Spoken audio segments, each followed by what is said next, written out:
না। এবং এই পৃথিবীর যত মাখলুক সব আমার আপনার খেদমতের জন্য বানানো হয়েছে। জোরে বলি সুবহানাল্লাহ। এবং পৃথিবীর কোনো প্রাণীর হিসাব হবে না, শুধু দুটা শ্রেণী ছাড়া, জিন এবং ইনসান।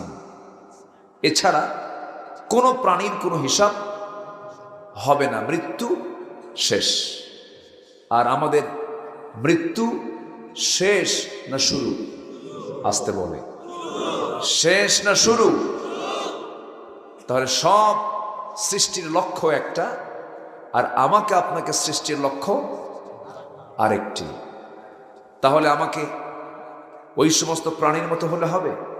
যেরকম গরু খায় ঘুমায়, ওরকম যদি আমি হই তাহলে কি হবে? হবে না। আল্লাহ তাআলা